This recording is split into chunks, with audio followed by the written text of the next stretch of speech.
آپ نے سب سے پہلے یہ سٹوری کی تھی، اب سے کوئی پچھلے ہفتے آپ کی یہ سٹوری سامنے آئی کہ یہ فیصلہ کیا جا سکتا ہے۔ آپ نے بھی اپنی سٹوری میں کہا تھا کہ کیونکہ افغان طالبان تحریک طالبان کے حوالے سے تعاون نہیں کر رہے ہیں اور پاکستان میں ظاہر دہشت گردی کے واقعات میں مسلسل اضافہ ہو رہا ہے، اس تناظر میں یہ ہوگا۔ کیا اس کے اکنامک وجوہات بھی ہیں کہ یہ فیصلہ کیا ہی جانا تھا جس طریقے سے کریک ڈاؤن ہو رہا ہے مختلف چیزوں پر، یا واقعتاً افغان طالبان کے عدم تعاون کی وجہ سے ہوا ہے اور پاکستان میں دہشت گردی کی کارروائیاں بڑھنے کی وجہ سے؟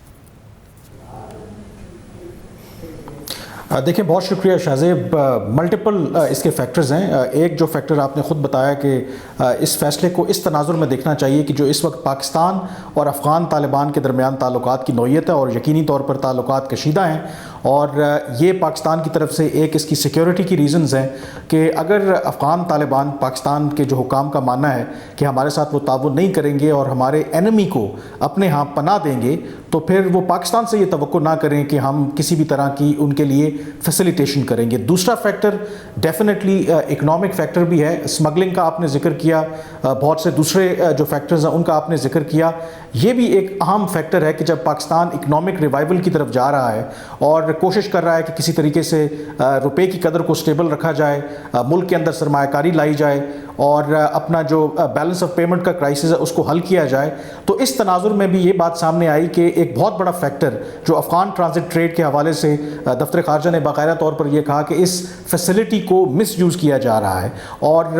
بالکل آئی تھنک یہ دونوں فیکٹرز، سیکیورٹی کی وجوہات، ایک افغان حکومت کی طرف سے وہ وعدے پورے نہ کرنا، کالعدم تحریک طالبان پاکستان کے خلاف کارروائی نہ کرنا، اور دوسرا جو فیکٹر ہے وہ اکنامک فیکٹر ہے۔ اور اس کی ایک مثال یہ بھی ہے کہ اگست 2021 سے جب غیر ملکی افواج کا انخلاء ہوا افغانستان سے، اس کے بعد بھی ایک بہت بڑی تعداد میں جو افغان شہری ہیں وہ پاکستان داخل ہوئے۔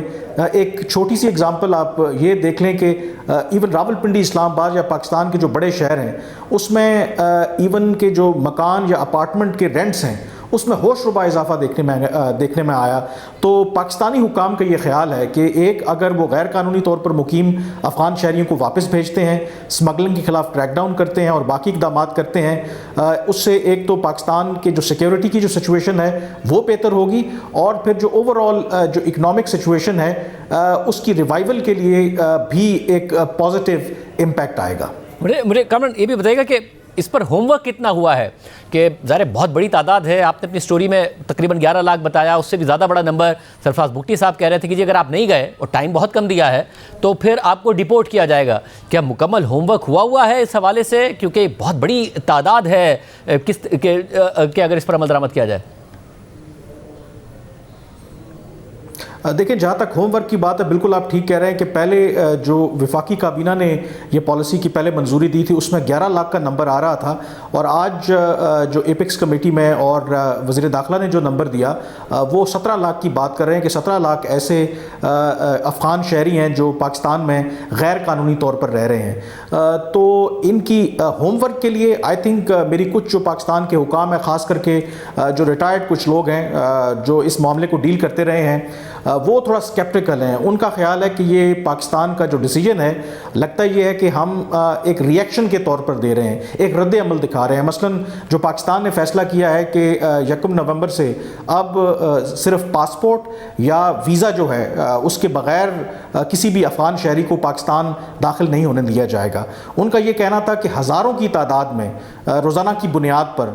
جو افغان شہری ہیں اور ایون پاکستان سے بھی لوگ، خاص کر کے جو چمن بارڈر کراسنگ ہے افغانستان جاتے ہیں، وہاں پہ ان کے کاروبار ہیں، تو اگر 1 مہینے کی ڈیڈ لائن جو پاکستان نے دی ہے، کیا پاکستان نے وہ انفراسٹرکچر انٹرنیشنل بارڈر کراسنگ پر اسٹیبلش کر لیا ہے کہ وہاں پر لوگوں کو فیسیلیٹیٹ کرنے کے لیے اگر آپ فوری ویزاز ایشو کریں تو اس طرح کا انفراسٹرکچر جو ہے وہ دیکھنے میں بالکل نظر نہیں آتا۔ تو اس لیے یہ ایک بہت بڑا چیلنج ہوگا۔ پالیسی ڈیسیجن بے شک لیا ہے حکومت پاکستان نے، لیکن اس کو امپلیمنٹ کرنا، یعنی کہ 17 لاکھ لوگوں کو آئیڈینٹیفائی کرنا، ان کو گرفتار کرنا، پھر واپس افغانستان بھیجنا، اور دوسرا پھر 1 ڈاکیومنٹ رجیم جو ہے اس کو امپلیمنٹ کرنا ان دی ایبسنس آف، کہ جب آپ نے کوئی انفراسٹرکچر نہیں بنایا، یہ آئی تھنک بہت مشکل کام ہوگا۔ لیکن I think at this stage جو میرا اپنا خیال ہے، جو میری اپنی سینس ہے، ان سارے اقدامات کا مقصد جو ہے وہ افغان طالبان کو ایک واضح پیغام دینا ہے کہ آپ انتخاب کر لیں، یا تو آپ کالعدم تحریک طالبان پاکستان کو اپنے ساتھ یا پھر پاکستان کے ساتھ تعاون کریں. اگر آپ ایسا نہیں کریں گے تو پھر اس طرح کے جو اقدامات ہیں وہ پاکستان لینے پر مجبور ہوگا.